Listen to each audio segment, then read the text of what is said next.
was a savvy entrepreneur who'd made millions in real estate. He was sort of a wheeler-dealer. My dad's business, it was some amazing stuff. He really had a gift for that. They were sort of living the life. Anything and everything he could want. But sometimes everything isn't enough. There was blood all over the floor. There was glass everywhere. It's up to investigators to determine, did the millionaire pull the trigger? Or was he the victim of greed and revenge? She's been taken for a fool. He was the sole heir as the sole child. Is there some type of conspiracy here?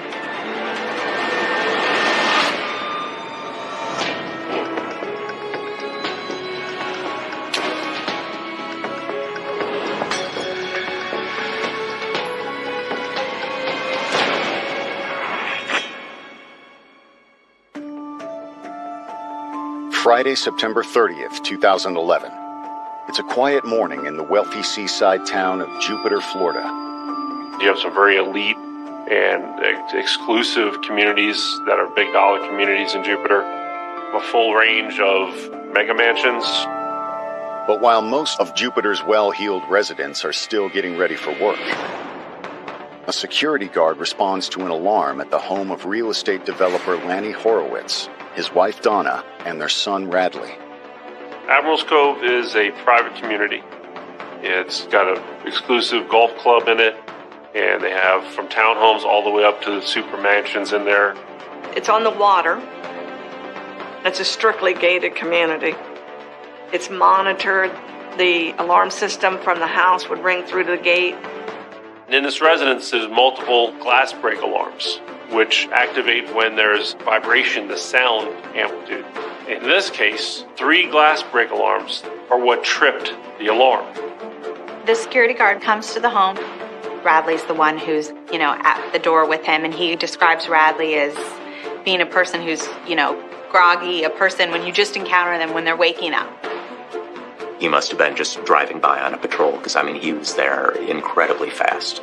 And I let him in the front door, and he went into the bathroom where my dad was. The shower was running. There was blood all over the floor and the walls. The glass was on the ground and scattered throughout the room. On the bathroom floor, covered in blood, is a man the guard recognizes as 66-year-old Lanny Horowitz. You can see one bullet wound on his side. He describes, unfortunately, the gargling that we often see when people are very close to death, when they're gasping for air. As Lanny draws his last breath, the guard rushes to call for help.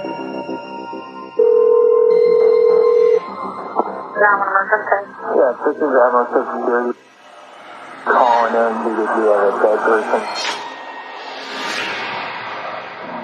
Lanny Horowitz's road to success began in Buffalo, New York. My father got involved with his father at a young age with real estate. He apparently took to real estate like a fish to water.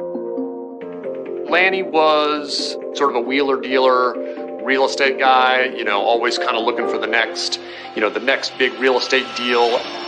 But while real estate was Lanny's passion, his first love was his wife, Donna.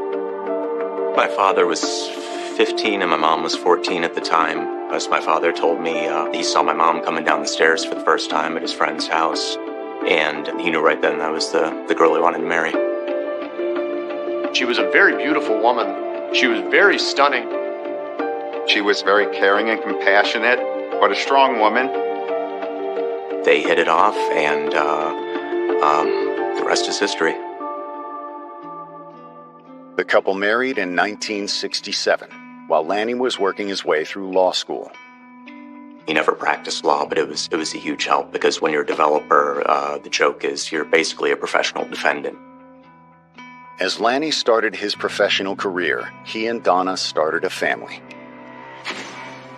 I was born in 1974. I remember a lot of snow and a big yard. Radley was the only child of Donna and Lanny Horowitz. A few years after Radley's birth, the family left Buffalo behind. I was 3 years old when the blizzard of 77 hit, and both my parents and a lot of other people at the time decided it was time to go someplace south, a little sunnier, and as my father used to say, where the weather won't kill you. And then we wound up moving to Jupiter, Florida. They live right on the water. There's full water access to the yacht club, and it's got an exclusive golf club. It's a beautiful community. In the Sunshine State, Lanny set to work building his real estate empire. He sort of had his hands in a lot of different pots. He was a businessman. You had cars and real estate, and Lanny had money. They were sort of living the life. But now, Lanny Horowitz's life has come to a sudden, horrific end. The call came out initially of a possible shooting incident which had occurred in Admiral's Cove. It was like something out of a movie, just police and fire trucks and everything. And my mom and I are standing out in the driveway. While Radley and Donna wait, investigators take stock of the bloody scene inside the mansion's master bath. The scene is going to tell you what happened in this residence. So we take our time to observe and see what you have and digest what you have and see, is this what it's telling us, or is there something a little bit more to it? There were no shell casings, and I did see a revolver. It had been moved by one of the security guys. So when he came in to do life-saving techniques, he moved the gun away. The revolver was initially either near or in Mr. Horowitz's hand. So the first officers that arrived from the Jupiter Police Department thought that they were responding to a suicide call. But does the evidence tell a different story? There's a shower to the right, and there's an obvious bullet impact through the glass door. Lanny was shot inside that shower. There was blood pattern, cast-off spatter inside the shower. The shower glass had a white towel hanging over it. You can see a hole through the towel that correlates to the center of where the bullet went through the glass door. I knew right away it wasn't a suicide. There's no way he would have been able to shoot himself while he's in the shower from outside the shower. We definitely have a crime scene. Coming up, was a killer lurking inside Lanny's home? He's told us that it was a tumultuous relationship.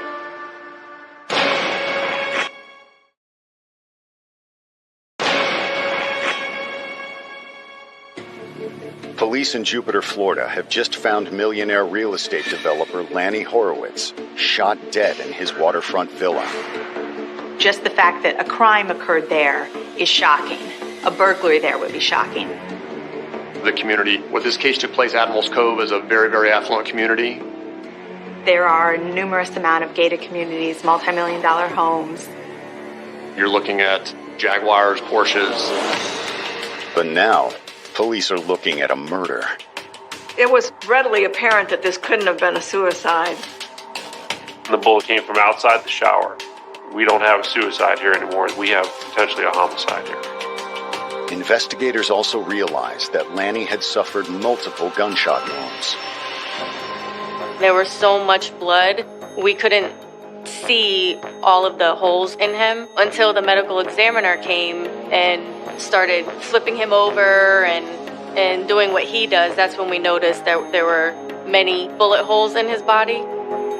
When the blood and the glass are removed and they see where there are 10 shots.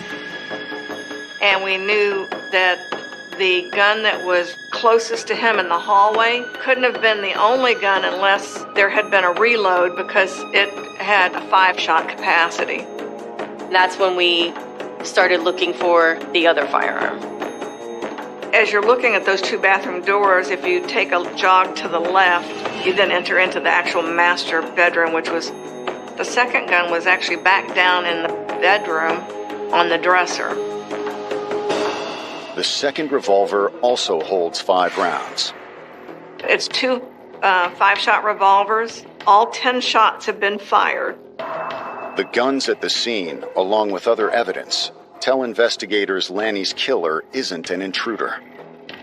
There's absolutely no way someone else got into that residence. Every single window and door was sealed up.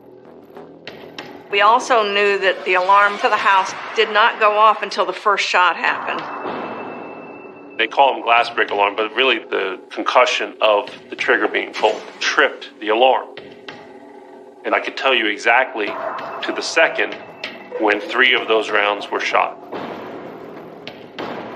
You'd had to believe that person got into the home without tripping the alarm, committed the murder with guns that belonged specifically to Lanny and Donna, and then exited the home again without tripping the alarm. It just doesn't make sense. All the evidence points investigators in one direction. Lanny's death was an inside job. Which means our suspect pool is immediately limited to Donna or Radley. When investigators approach Donna, she appears too distraught to give them a statement. Donna's sitting in the front seat of one of their vehicles. She's got her knees up. She's kind of almost like hugging herself. And we introduce ourselves. She never speaks with us, never answers or acknowledges us. She sort of made motions like, I can't hear you. And they basically had no further real interaction with Donna. Investigators are able to speak with Radley, however. I mean, I was afraid to, ask the cops anything, and I'm like, is my dad okay, And one of the cops just kind of, shook his head but didn't say anything, asked me a bunch of questions and stuff. I did a gunshot residue test on him, which detects any gunshot residue if he was to have fired the gun. Then investigators ask Radley to come down to the station for a formal statement. I appreciate that. You coming in here at all to give a statement. He came and he brought his lawyer, which is his right, and we had no problem with that. Especially the fact that even though he's bringing his lawyer, he was still 100% open with us and spoke with us. Although, for all his openness, what Radley tells investigators raises plenty of red flags. They asked if my dad was abusive, I remember that. Never physical with me.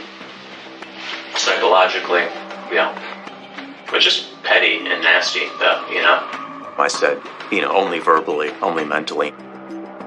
My dad could be a real needling prick. He had a real way about him. He described his father as being sometimes abrasive, very short. He told us that it was a tumultuous relationship. My dad was never warm, effusive, he used to say, I'm not a warm, effusive person. Radley also admits that he and his father had suffered a major falling out a few years earlier, after Radley opened a gun shop near Jupiter. I wasn't making very much money at it, but it was my passion. It was the one thing that I really, really loved, and he had given me some incredibly bad advice with the gun business. Radley had wanted to order some kind of a kit that could transform a semi-automatic gun to an automatic gun. And according to Radley, he asked his father, who was an attorney, if he believed that it was legal, and his dad told him just to order it. I took his advice, and that did not go very well. Radley ordered the part and ended up being arrested and convicted and got sentenced to federal prison for some short period of time. But as a result of that, he lost his ability to have the gun shop, and he lost his ability to own or be in possession of a firearm. It was a shattering experience, to say the least. But was it motive for murder?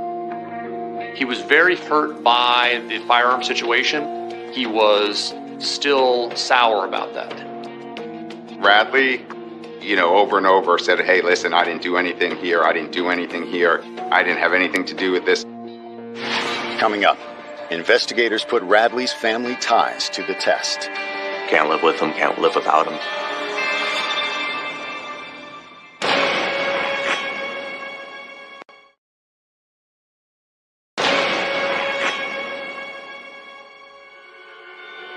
Police in Jupiter, Florida, are investigating the murder of millionaire real estate developer Lanny Horowitz. and Lanny's son Radley has just revealed a possible motive. What Radley told me was he blames going to prison on his dad. And then when he got in trouble, his dad was unsympathetic and basically laughed at him. Now suspicious of Radley, investigators ask him to walk them through the events surrounding his father's death. Let's go over again. You tell us in your words what happened that morning. There were lots of little details that he gave us of where he was in the residence, how he woke up. He was laser focused on every act he did. What he said was, I got up, couldn't really understand what was going on. I heard shots, and I don't think I heard any. I pulled out earplug. Those orange ones are pretty good. And screaming. And I got out of bed, and again, I don't know how many. I can't say how many shots I heard. But, and again, if that woke me up or what. He said, I had orange noise-canceling plugs that you commonly use at the shooting range. He said, I had those in my ear. Even with the plugs in, it certainly woke me up. He said, pulling the earplugs out, and that's when I heard the alarm going off. I rushed into my mom's room. Radley tells investigators that he found Donna outside the bathroom door, apparently distraught with grief. And I just saw, my mom screaming. I went to the bedroom door, and I could see my dad. Radley said he sees his mom right outside that master suite area screaming and saying he was so mean. He's been saying he would do this. So he assumed this is the suicide. And he said that he could see his father's body laying on the bathroom floor. He said that he then asked his mother, can I get you some water? And he went to the kitchen and got her a bottle of water and gave it to her. After taking Radley's statement, investigators returned to Admiral's Cove. We went back in the house to see whether or not we could corroborate some of the things that he was telling us. Somebody tells us what happens on scene. The point is not what they tell us, but does the evidence support what they're telling us? There was one earplug he dropped in the hallway as he's going out, and the one was right next to his bed on the bedstand. When we went back into the bathroom, there was a water bottle on the sink. Everything that Radley told us, you could corroborate with a piece of evidence. So immediately that tells us, okay, he's being honest. Radley was very cooperative, answering their questions. Donna proves far less forthcoming, though. She didn't give an interview. Even at the scene, she wouldn't participate and have a general conversation out in the driveway. She never spoke with any law enforcement directly. Does that mean Donna has something to hide? Detectives suspect her first words to Radley might contain a clue. She was, yelling like Radley. It was either he's so horrible or he was so awful. I knew he would do this. He took that to mean that he committed suicide. In retrospect, who knows what she meant by those words. Hoping for answers, investigators turned to the rest of Lanny's family. In speaking with Lanny's sisters, we were able to get all those pieces of the puzzle of their life together. Investigators learned that behind the millionaire couple's successful facade, their marriage had been struggling for years. Once I graduated from school, stuff started to change with them, and my mom started to change. He was just always working, and she became resentful of that. And the more and more that my father got involved with it, the more that my mother felt neglected.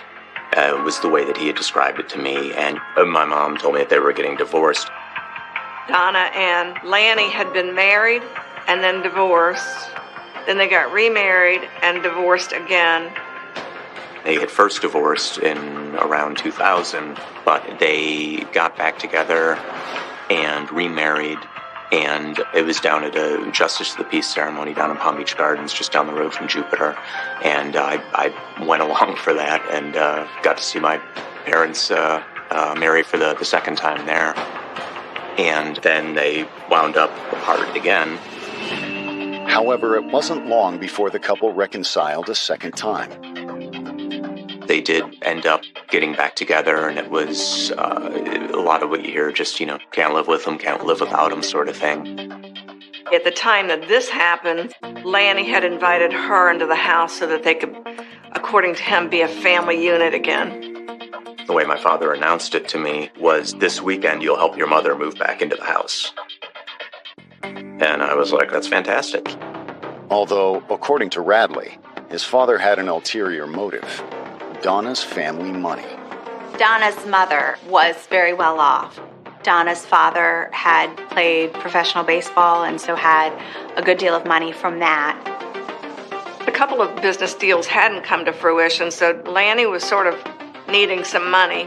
The house was expensive to maintain. She didn't see it as a loan to Lanny. She saw the money more as this is the way that they could live together in the family home.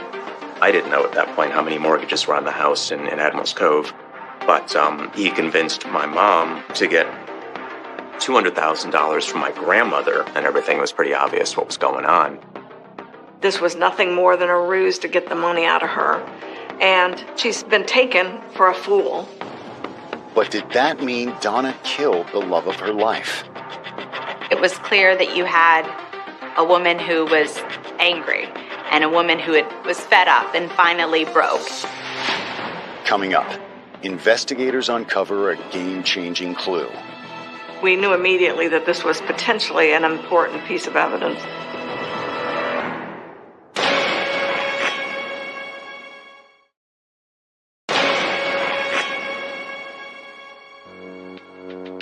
Detectives investigating the murder of Florida millionaire Lanny Horowitz have narrowed their possible suspects down to two choices: the dead man's wife or his son. Basically, we knew at that point we were dealing with, was it Radley Horowitz or Donna Horowitz? They were the only two people in the house when Lanny was shot. Both Radley and Donna had compelling motives to pull the trigger. But when the results of Radley's gunshot residue test come in, it suggests he's not the shooter. Radley had no gunpowder residue on his hands. Could it have been washed off? Potentially. But I find it very doubtful that someone's going to then, immediately after those alarms are going off and security's already on the way, they're going to go and clean up their hands. Just to be sure, investigators return to the house and perform a luminol test. Luminol is a chemical we use to detect small traces of blood, maybe after a cleanup. I actually did it on all the sinks in every bathroom, the kitchen, and I think there was one in the utility room that I did also. Lanny's sink was indicating of the luminol. Could that explain Radley's negative test for gunshot residue? Investigators expand their search, looking for additional evidence. They didn't know what happened. Is he covering for his mother? Did they do it together? Is there some type of conspiracy here between the two? They further went through the home and they found her journal. This was a personal journal of Donna's, so we knew immediately that this was potentially an important piece of evidence. The early entries in Donna's journal reveal a woman happy to rekindle her relationship with Lanny.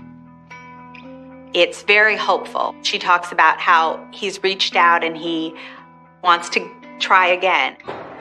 However, after Donna returned to Admiral's Cove, the contents of her journal started to change. It showed her progressively getting more angry and just more upset about certain situations that were occurring. They basically become very short entries about her daily interactions with Lanny and his lies to her. There was mention of another woman, and you can tell that Donna didn't like it.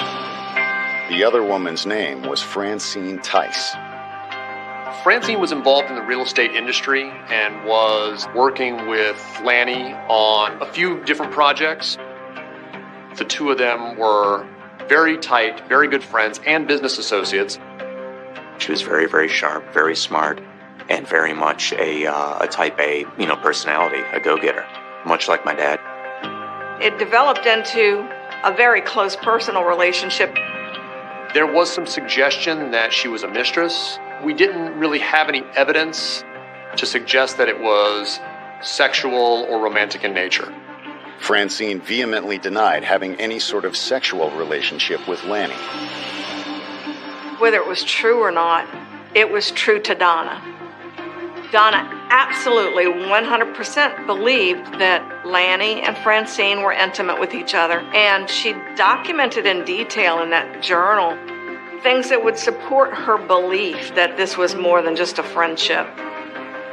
Her entries in the diary showed, well, he's been with Fran all day. He goes here with Fran. He does this with Fran. It was clear that Fran became a point of contention for Donna. The journal also makes clear that in the countdown to Lanny's death, Donna's anger of the alleged love triangle came to a head. Donna said at one point in the journal that as things began to unravel quickly, Lanny said to Donna, "If I knew that Francine felt about me the way I do now, no, I would never have asked you to move back in the house." So she's basically heartbroken. He tells her she's got to move out.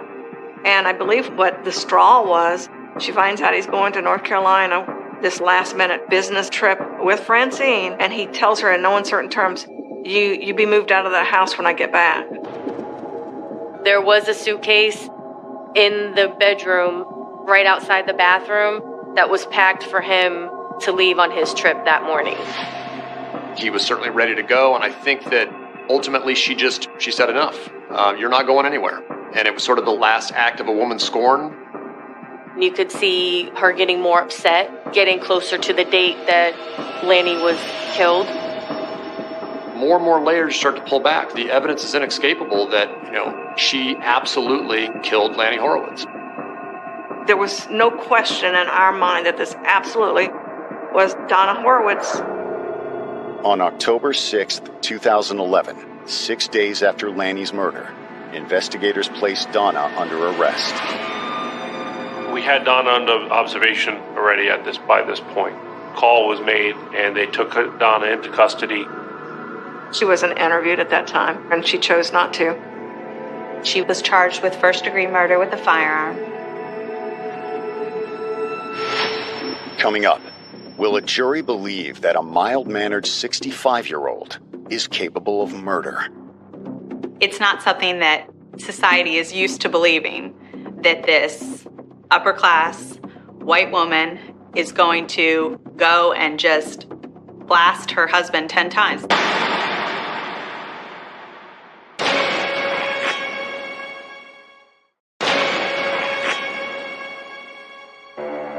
Police in the seaside town of Jupiter, Florida, have arrested Donna Horowitz for the murder of her ex-husband, Lanny Horowitz. She's accused of shooting the millionaire real estate developer 10 times on the morning of September 30th, 2011. Donna Horowitz was charged with first-degree murder with a firearm, and in the state of Florida, that's a mandatory life sentence. It was clear to us, based on the evidence at the scene, that what took this from a second-degree classic crime of passion to first-degree premeditated murder was the number of the shots. Premeditation, there's no time limit. It can happen in an instant, as long as it takes the actor to formulate the idea, the thought, the intent to kill. Her trial begins in January of 2013 at the Palm Beach County Courthouse. We informed the jury that you're going to learn about this family that lived a nice lifestyle in a beautiful gated community. Admiral's Cove is a very prestigious, affluent area. But according to prosecutors, the family's prestige and affluence masked a quiet desperation. The events that lead to the morning of September 30th are tragic, but as old as time. And basically, to the ladies and gentlemen of the jury, it's going to be clear to you beyond every doubt at the end of this that this was nothing more than a woman who was heartbroken and had had enough. It was clear that there was tension, and my mom, you could see her losing weight and stuff as everything seemed to sort of be setting in with her over what was happening and what my dad had done. It was always our position that she killed Lanny because she had a broken heart. You can feel her broken heart in the journal entries. That this was a woman scorned. This was a woman whose world was slipping away. Prosecutors believe the final break came on the evening of the 30th, when Lanny announced he was leaving town with Francine. Our supposition is that he's packed all his things and he's going away with Francine, and then she gets told, "You got to be out of the house when I return." She came to a point of realizing that his behavior wasn't changing and that he was using her. It was clear that she had been scorned and he had made a fool of her. He probably made fun of her and ridiculed her. And then he gets in the shower and has not a care in the world. And she basically said, enough's enough. And I think she just snapped. She went into the bathroom, took both the guns, and while he's in the shower, she just unloaded the firearm. That's the dance of death. Lanny was not standing still as he's getting murdered. He's ducking, he's rolling, he's weaving, and we know this because of the blood spatter everywhere. She just continues to shoot. I think she was sick of the frustration, sick of all the comments he was making and the lies. This is somebody whose world is slipping away, and they are outraged, they are hurt, they are upset. And the manner that this was done, the number of shots, this cries a woman scorned. This cries, love gone bad. However, prosecutors claim that Donna's rage at Lanny didn't prevent her from trying to cover her tracks. She switched over to that rational thinking pretty quickly, in that she hears the alarm going off and knows that she has to act quickly. When Radley responded to answer the front door for the security guard, Donna had the opportunity to move the gun or do whatever, manipulate whatever she wanted to manipulate. She puts one gun in his hand and then wipes down the other gun but puts it in the holster so people won't even draw attention to the fact that gun could have been used. Luckily, they recognized pretty quickly that this wasn't a suicide. But can prosecutors convince the jury that Donna is a killer? It's not something that society is used to believing, that this upper class white woman is going to go and just blast her husband 10 times. When Radley takes the stand for the prosecution, his stunning testimony just might be Donna's salvation. He stood by his mom. He tried to justify actions. I felt very bad for her. And I said a million times that if there was ever a case for battered spouse syndrome and temporary insanity, this would have been it. Radley testified and remembered hearing Donna say he was just so horrible. He was just so horrible, sort of repeating that. Radley never asked his mother if she killed his father. Radley never asked Donna, "Did you kill Lanny?" And the reason he didn't is because he didn't want to hear the answer. He didn't want to be the person who would have to testify and say, "My mother told me she did this." He would never totally give his mom up. He said, "All I can tell you is it was only two of us there and I didn't do it." Coming up, Donna repays Radley by committing the ultimate betrayal. Here comes your mom, you're the person that's supposed to protect you, saying, "You did this."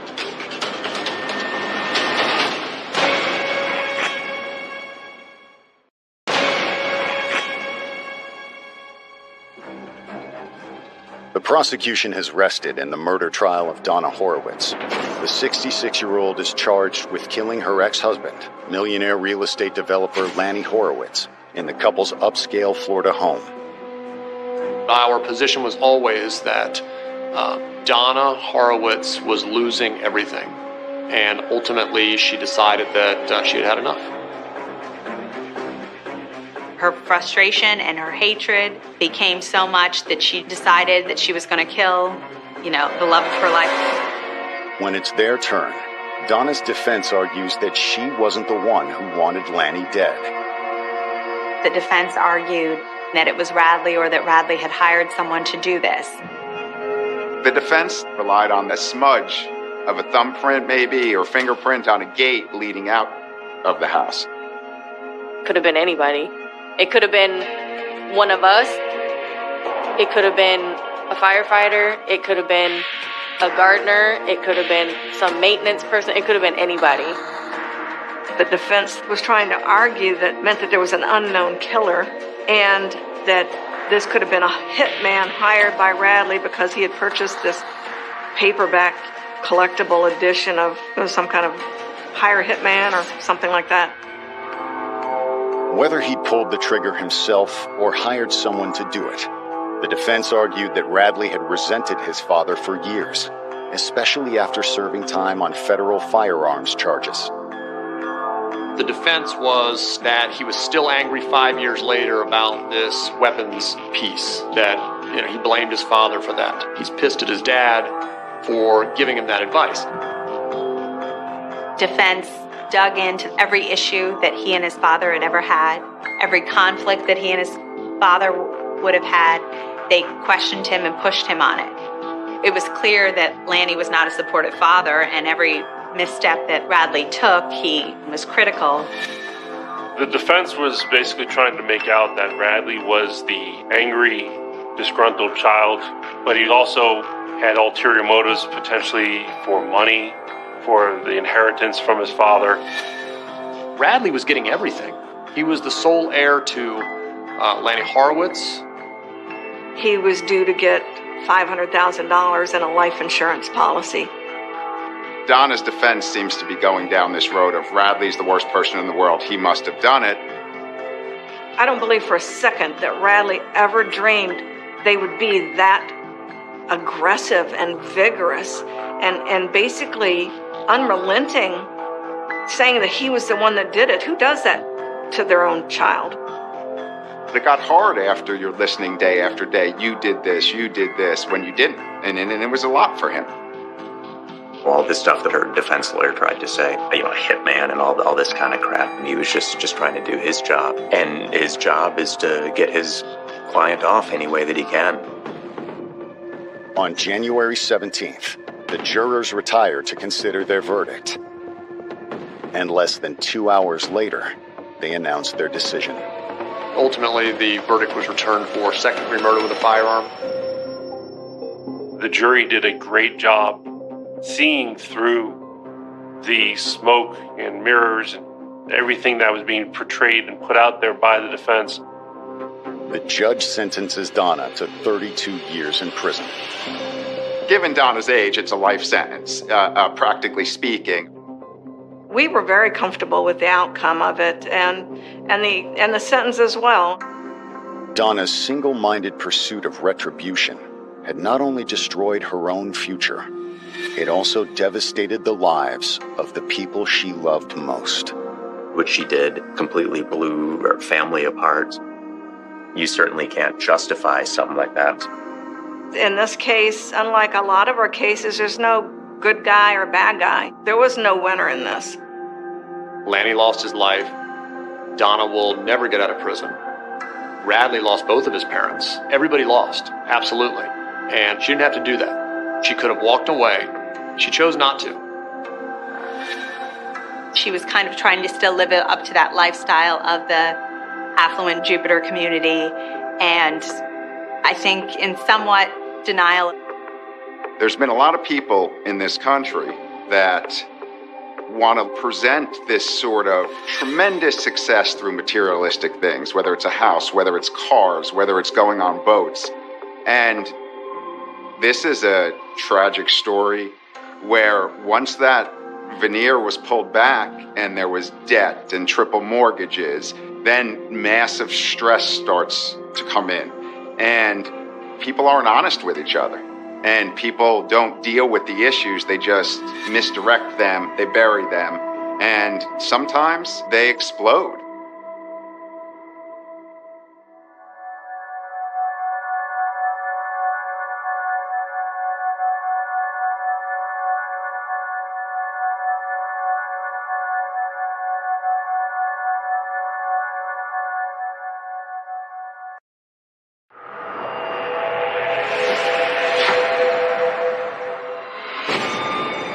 He was a beloved father working hard to provide for his family.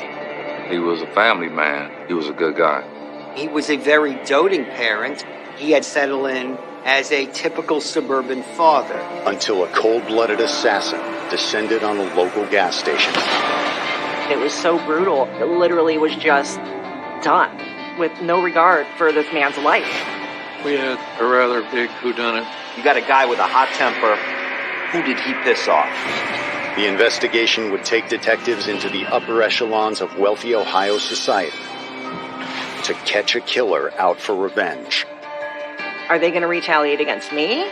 This is scary.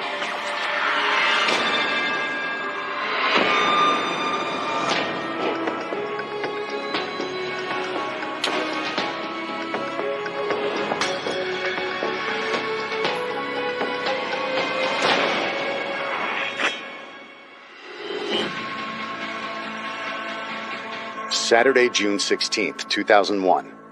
It's a busy weekend in the quiet Midwestern town of Akron, Ohio. It's a suburban area, really, with these large, sprawling homes, lots of acreage. And, you know, it has its strip malls, it has its suburban communities. It was Father's Day weekend and quite crowded. There was a lot of traffic. Then suddenly, a shot rings out amidst the crowd of shoppers.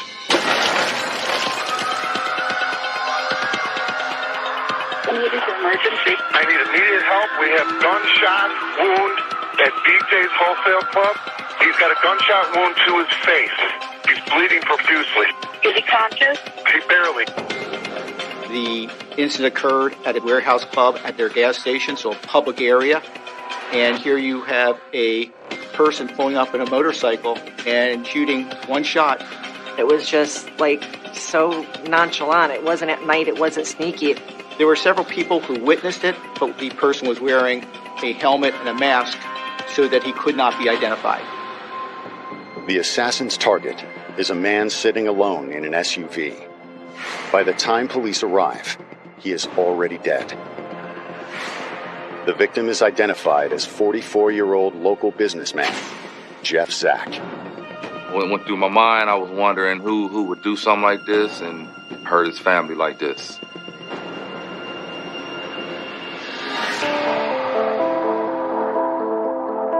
Before settling down in Akron, Jeff Zach had grown up in another Rust Belt town, Detroit, Michigan.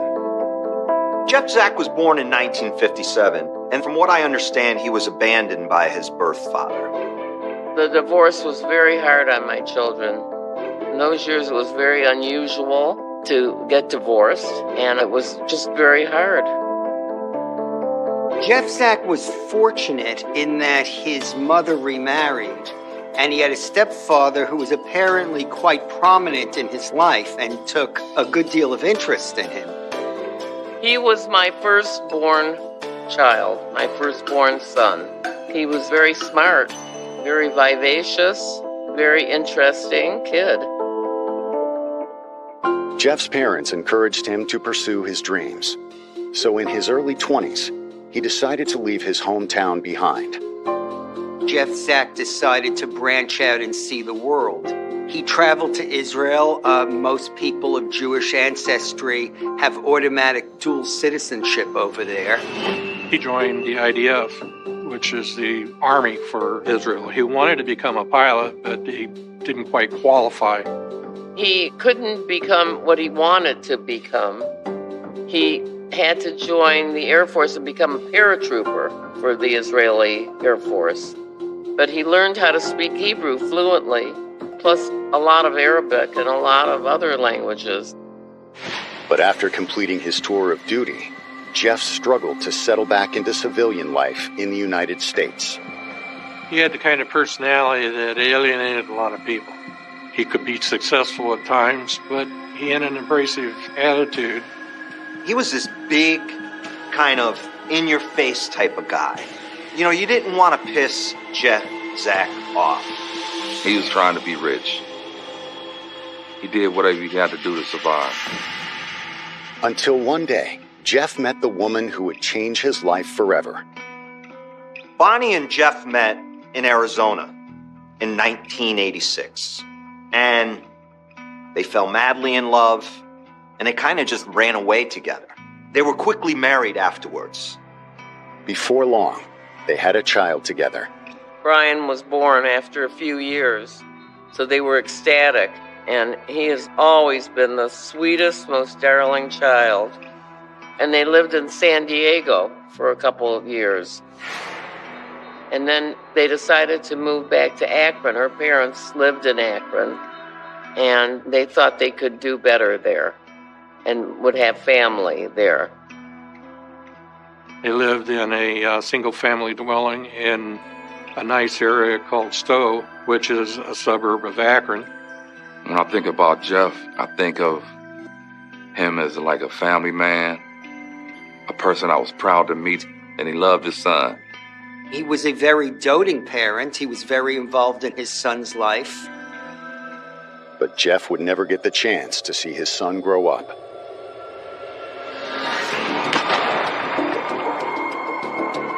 Now he's been gunned down in cold blood by an unknown assailant, and Akron police want to know why. He was a great father, and he was a husband. And he was murdered in broad daylight. It just didn't make sense. Brian was 12 and a half when Jeffrey was murdered. So mean. Right before Father's Day. I never just couldn't get it, on why, who would do something like this to him. Coming up, was Jeff Zach the family man he appeared to be? He liked to talk to women, and sometimes that got him in trouble.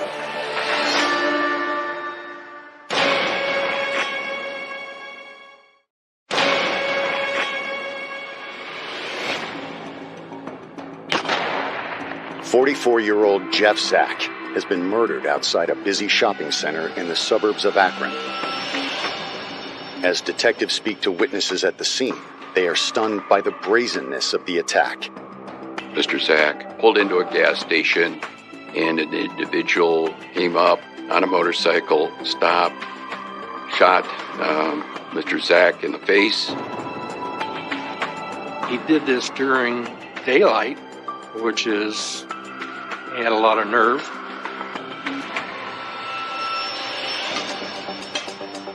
The killer had been careful to cover his tracks. Investigators managed to find only one piece of evidence. A projectile was found at the scene about 100 yards from the vehicle that Jeff Zach was in.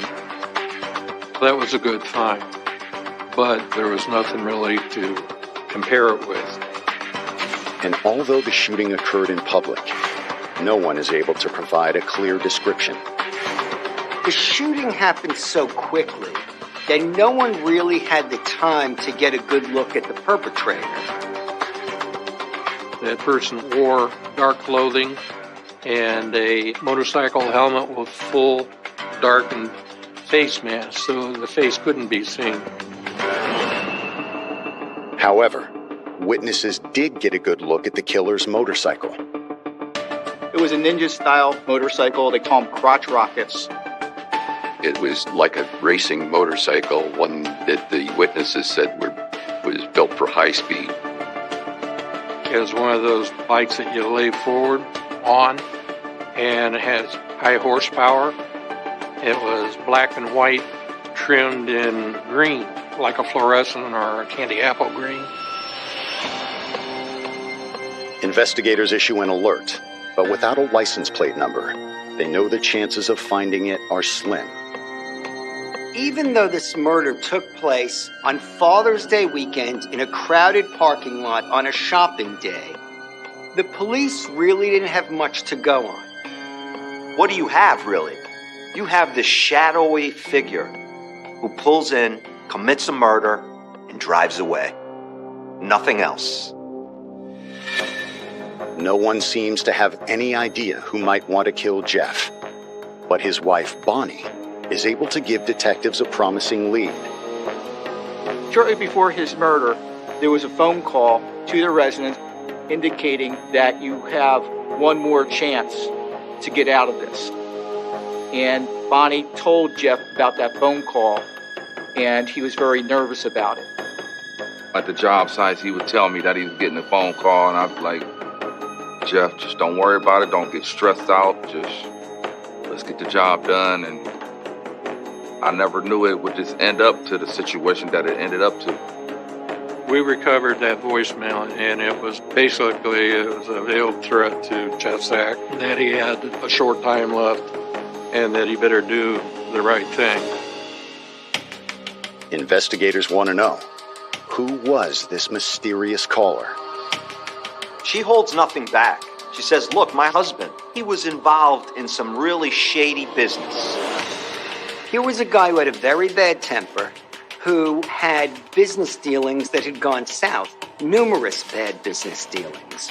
So this was a guy who made enemies spontaneously. He was arrogant, abrasive, and when you deal with a victim that's like that, your investigation is going to go into a bunch of different directions. You have to keep an open mind and follow up on everything. Detectives learned that one of Jeff's bad business deals led to a heated argument in the weeks before his death. Jeff and Bonnie's house had wind and rain damage to it, and these two independent contractors were going to repair it. Well, they took the money and then they ended up not doing the work, and Jeff was threatening to turn them over for insurance fraud. And there was exchange of words between them. One of the contractors we thought was the one that had threatened him. He remained a suspect up until he took him past the polygraph and was eliminated as a suspect. When investigators asked friends and family if Jeff had problems with anyone else, one name immediately comes to mind. He would talk about, this lady. I never knew her, but he would always talk about this certain lady. Jeff was hardly a monogamous husband. There was a long-time affair with a local woman named Cynthia George. Cindy George was married to a man who owned a huge restaurant. I heard of Cynthia George and Ed George because they own Tangiers in Akron, and Tangiers is a pretty prominent place. They were considered elite in Akron, not the average by any means. After work, Jeff Zach, he would more or less have reasons to go over there to hang out. But according to Bonnie, her husband was doing a lot more than just hanging out. Jeff Zach and Bonnie Zach would be in the Tangiers, and Cynthia would walk by, and just the eye contact alone between them, you could tell there was something going on. Bonnie was devastated. Cindy pretended to be a good friend of the family and of Jeffrey's. But we all suspected that it was an affair. Detectives sit down with Bonnie Zach, and they have to empathize with her a little bit. I mean, this woman just lost her husband, the father of her children. Their affair had also led to other complications. As Bonnie described the relationship between her late husband and Cynthia George, she disclosed that not only were they lovers, they shared something else in common. They shared a love child. In fact, one of the George's children, who Ed George embraced as his own, was apparently Jeff Zach's offspring. Coming up, did his wife's infidelity drive Ed George over the edge? As a jilted husband, he had the motivation to have him taken out.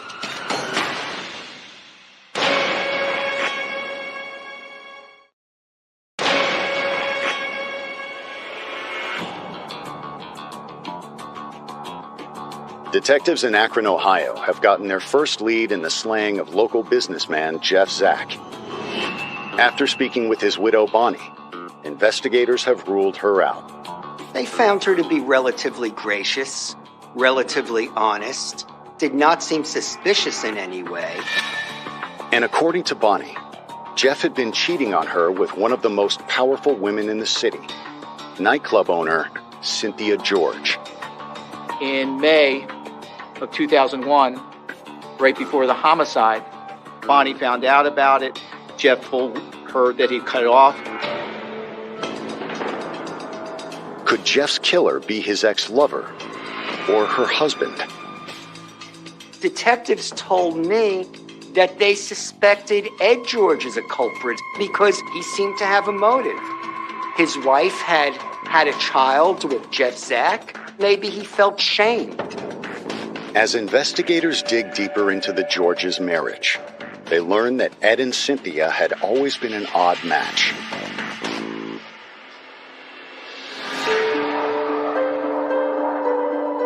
Cynthia grew up in North Canton, which is south of Akron, and it's kind of a Rust Belt town. Cynthia George had come from rather humble stock herself. She was the daughter of a coal miner, and the family struggled. The Georges were wealthier and had the Tangiers restaurant.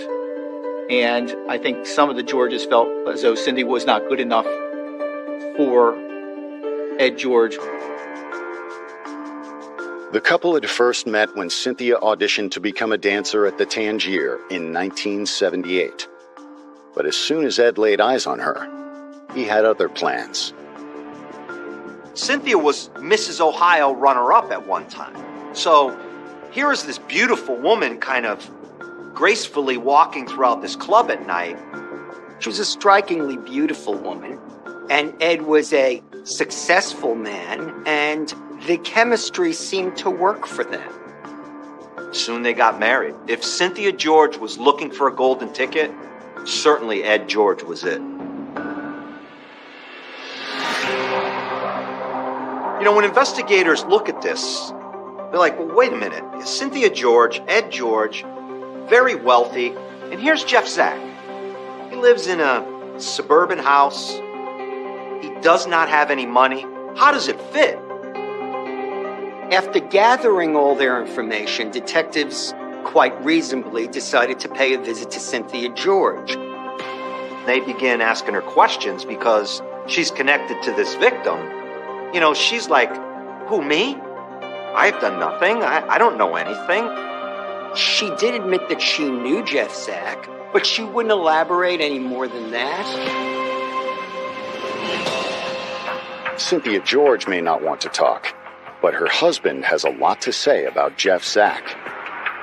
Ed George wasn't home when investigators first questioned Cynthia. So they go to Ed, and they want to question him. Ed tells this kind of contradictory story to what his wife had told. He described Jeff Zak as something of a menace. He said that Jeff Zak had been phoning the house, he'd been calling the house and hanging up. To Ed George, he wasn't just a nuisance. Jeff Zak was a harasser. Now we have two different stories from a married couple who both know the victim. Wow. You got to look further into that. To find out whether Bonnie Zak's claim about the Georges' child is true, they request a court order for a DNA sample. Police wanted to confirm whether this tale about Jeff Zak fathering a child with Cynthia George was indeed true. I mean, at this point, you know, they're hearing information from people, but it's basically gossip. Cynthia and Ed George are very prominent in the community of Akron. So when this did come out regarding Jeff Zak possibly fathering a child with Cynthia, I mean, it was unbelievable. It was just mind-boggling to people. Ultimately, police were successful in obtaining a court order to force the George's child to take a paternity test. When the test results came back, it turned out that biologically she was not Ed George's child. She was indeed Jeff Zak's child. At this point, police realized Cynthia George had been carrying around a very weighty secret.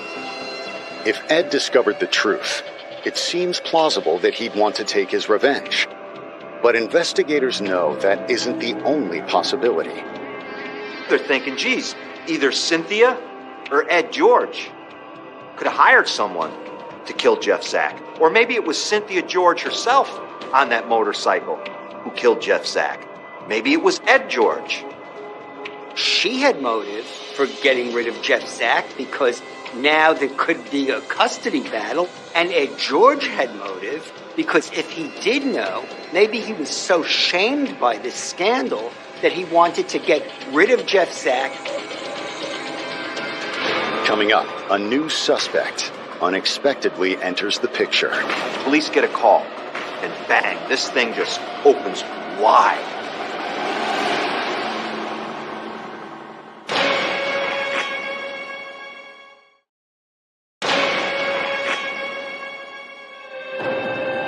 Several months into the investigation of Jeff Zak's murder, Akron police are looking into millionaire couple Ed and Cynthia George and their relationship with the victim. Cynthia and Jeff had a relationship for approximately 7 years. They even had a baby together. However, detectives still have no hard evidence tying either of them to the crime. Jeff Zak was a pest. He was a harasser. He was the father of one of the George's children. But there was nothing really beyond that. Because they don't have enough evidence really to charge Cynthia or Ed George. What do? They've taken it as far as they can go.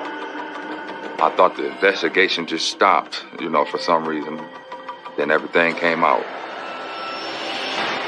On the 1-year anniversary of Jeff Zak's death, the Akron Beacon Journal publishes an article about the case. It leads to the breakthrough investigators were hoping for.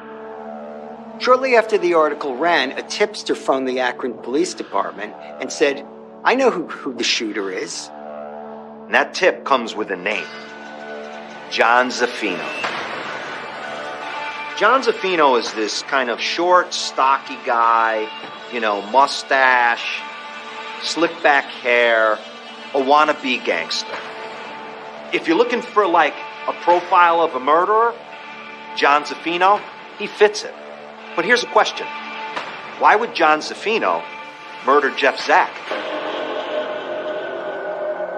When investigators track down John Zaffino, he refuses to answer any questions. But his ex-wife is more than willing to talk to police. It was just a cold case for a year. And then Christine Zaffino, who was John Zaffino's former wife, came forth and said she suspected that John Zaffino and Cindy were involved in the killing of Jeff. He had told her things that made her suspicious. The police were investigating him. According to Christine, John Zaffino had admitted to her that he had recently had an altercation with Jeff Zak. And she asked him straight out, "Are you the guy who shot him?"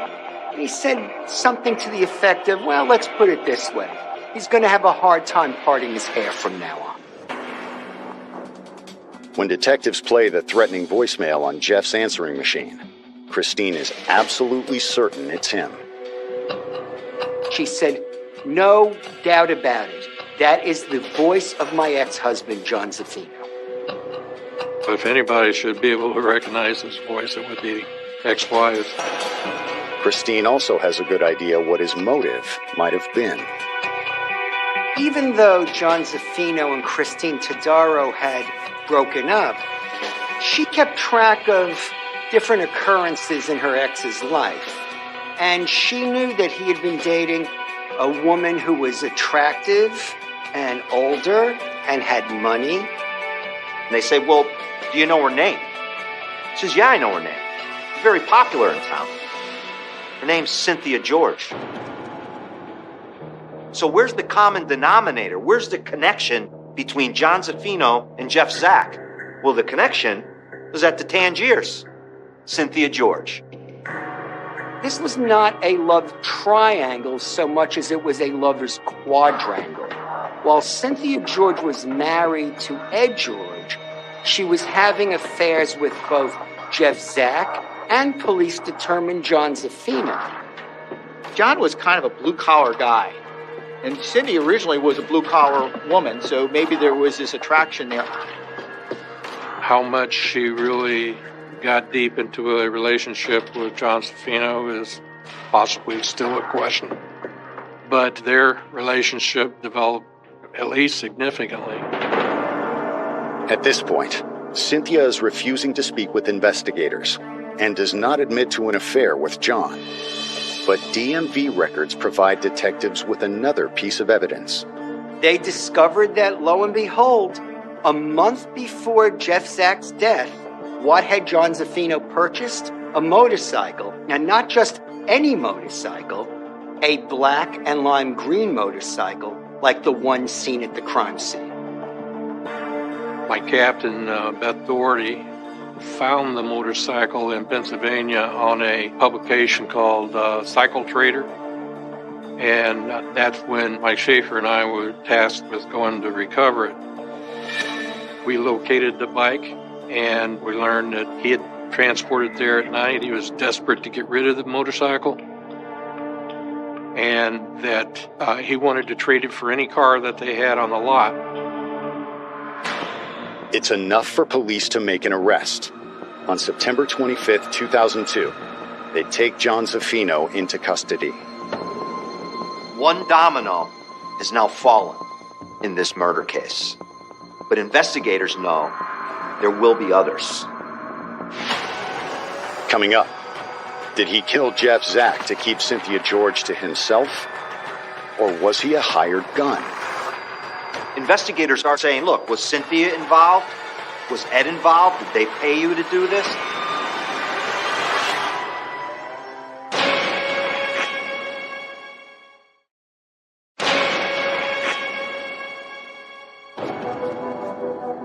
Investigators in Akron, Ohio have arrested one of Cynthia George's lovers, John Zaffino, for the murder of her other lover, Jeff Zach. But they believe there is still more to the story.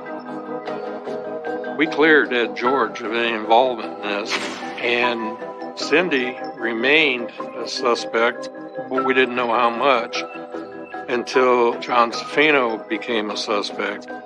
And then the more he became a suspect, the more the involvement of Cindy was believed.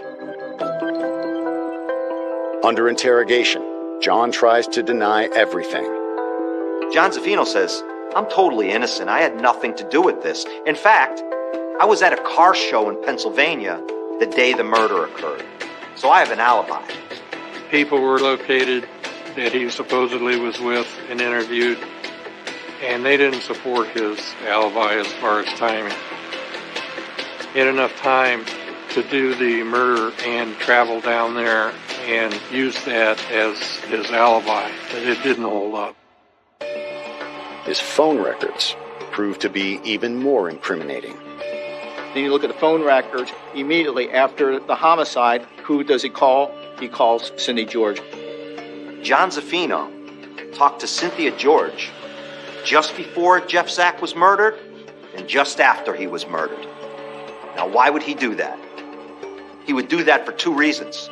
One, to say, I'm on my way to kill him, and a second time to say, I just killed him. Prosecutors offer John a plea agreement in exchange for testimony against Cindy, but still, he refuses to talk. Obviously, we wanted him to cooperate. He did not do that. So there's two inferences to draw, that Cindy wasn't involved or he's loyal to Cindy and was not going to rat her out. They could tie John Zaffino directly to the motorcycle, and they knew that his alibi was false. And so they said, all right, let's take this guy to trial. In February of 2003, almost 2 years after the crime, John Zaffino stands trial for the murder of Jeff Zach. Even though Cynthia George was not on trial herself, the foundation of the case revolved around Cynthia George. Cynthia George was apparently John Zaffino's motive for committing this murder. What the prosecution presented was that Cynthia had an affair with Jeff Zach. And when it ultimately ended, Jeff Zach kind of couldn't let it go. And he kept trying to contact Cynthia. Cynthia said, this gentleman's harassing me and I would like you to take care of it. And allegedly John did. They even put Cynthia George herself on the witness stand. Cynthia was called as a witness to his trial. She pleads the fifth. Why would you do that? You would do that if you had things to hide. You would do that if you thought what I say is going to get me in trouble. For the jury, Cynthia's silence is just as incriminating as anything she could have said. On March 11th, 2003, John Zaffino was found guilty of murder. He was given life with, I believe, his first opportunity for a parole hearing would be 23 years later. He's sent away forever on a murder charge. Now, what will that do to John Zaffino? Still, John refuses to talk. We were hoping that John Zaffino would testify against Cindy. That just never occurred. The public sentiment by the end of 2004 was that Cynthia George was the mastermind of this murder. Everybody was talking about that. It was horrible. And I did some interviews purposely because I wanted it out there that I felt Cindy was involved.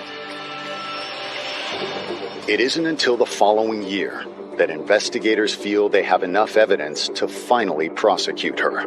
The big break was that John Zaffino and Cynthia George were talking. There were calls from the prison to her that were recorded. And those calls started to reveal that perhaps there was a conspiracy here to commit murder, that Cynthia was involved.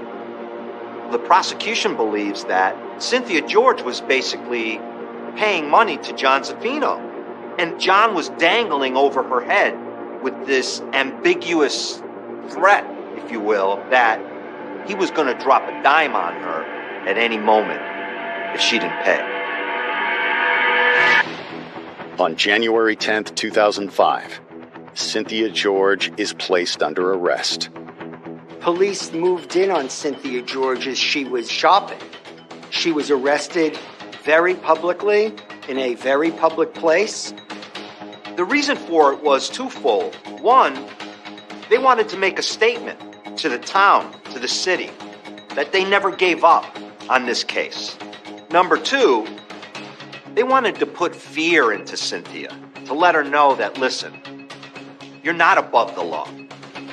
The police called me to tell me that they had indicted Cindy and that they arrested her, and I was ecstatic.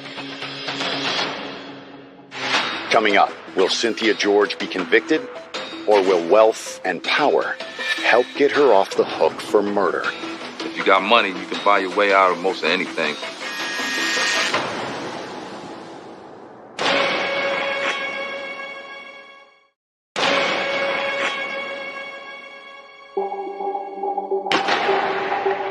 More than 4 years after Jeff Zach was killed, Akron millionaire Cynthia George stands trial for conspiracy to commit his murder. This case attracted a lot of interest in the city of Akron. This case had everything, really, that the public ate up. Affairs, illegitimate child, wealthy people. Due to the widespread media coverage, Cynthia's lawyers make a surprising request. Cindy was afraid that maybe that publicity would have affected the jury. Rather than being tried by a jury of her peers, she decided to have a bench trial, which meant her fate would be decided by a judge. The old adage is everybody wants a fair trial as long as it's in their favor. On November 14th, 2005, prosecutors make their opening arguments before the judge. The prosecution had some concerns because they didn't have really John Zaffino saying, yeah, she told me to kill him. But what they did have is they had a lot of document evidence, meaning they could show money changing hands.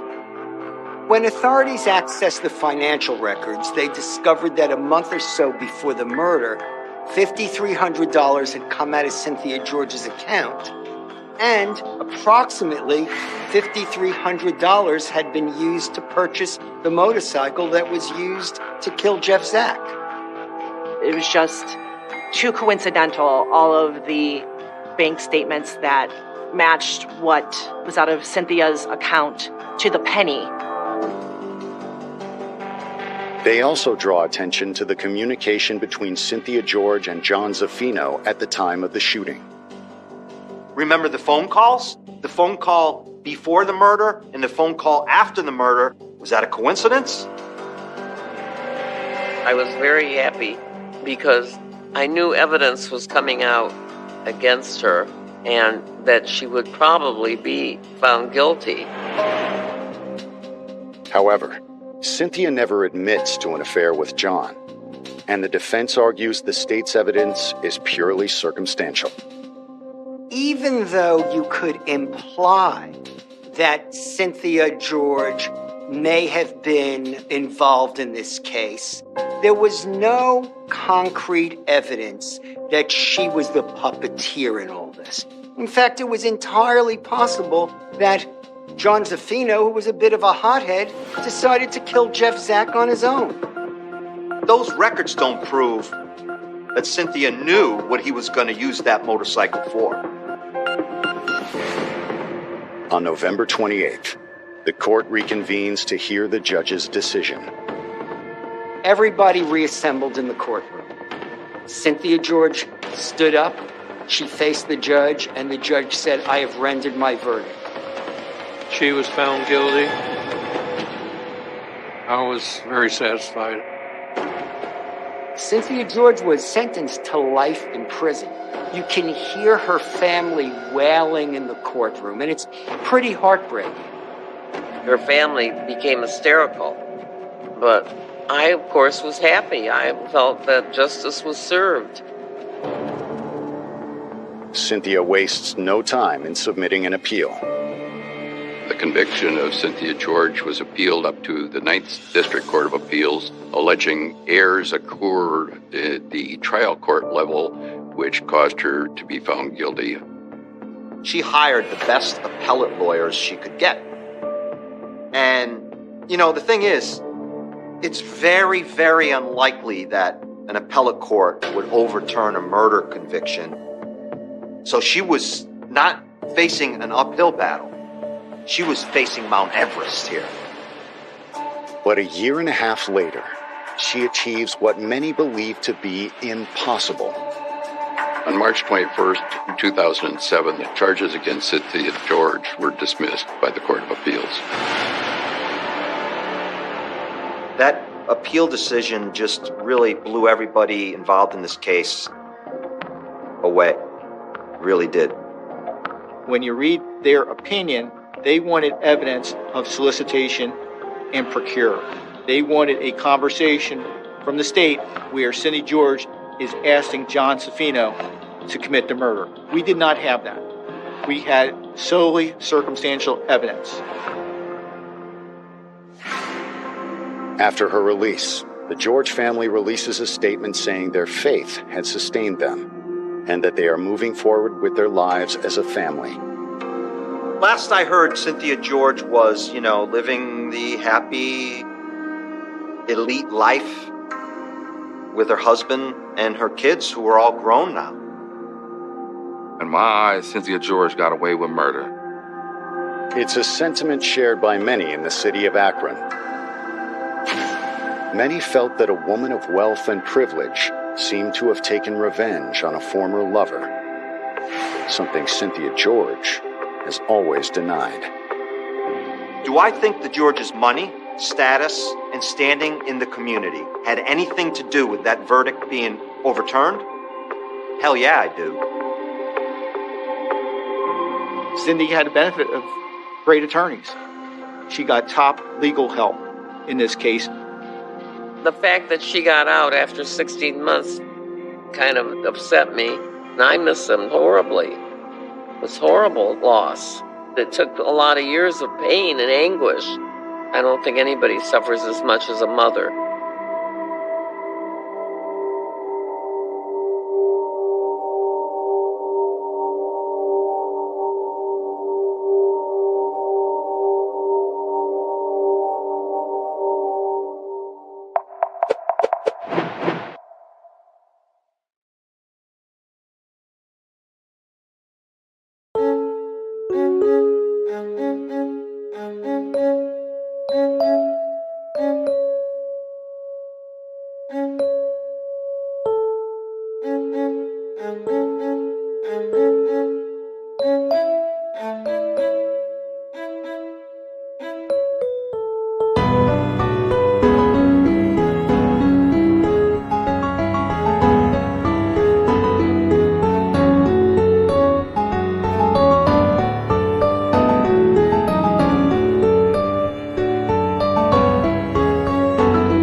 lầu trên đỉnh núi cao gió lạnh buốt, những bước chân lạc quan bắt đầu cuộc phiêu lưu. Con đường dốc nghiêng nhưng tâm hồn vững vàng, nhìn xuống thung lũng thấy mình nhỏ bé giữa trời đất. Núi cao hùng vĩ như cây cầu nối liền, với bản nhạc cuộc sống chúng ta cùng chinh phục. Mỗi bước đi là một thách thức mới, nhưng chúng ta không sợ vì chúng ta là chiến binh của núi. Núi cao ơi dưới bức tranh thiên nhiên, bản nhạc núi là giai điệu vững vàng. Rap về núi tình yêu trọn vẹn trong cuộc sống này, chúng ta là những chiến thắng. Trên đỉnh núi cao gió biển vui, bước trên chúng ta như ban nhạc vang vũ. Con đường dốc nghiêng như thách thức lớn, nhìn xuống thung lũng lòng hồn rộn ràng. Núi cao như cây cầu nối thiên đàng, chinh phục mọi đỉnh chúng ta là chiến binh núi. Mỗi bước chân như là một bản nhạc mới, không sợ khó khăn vì núi là người bạn.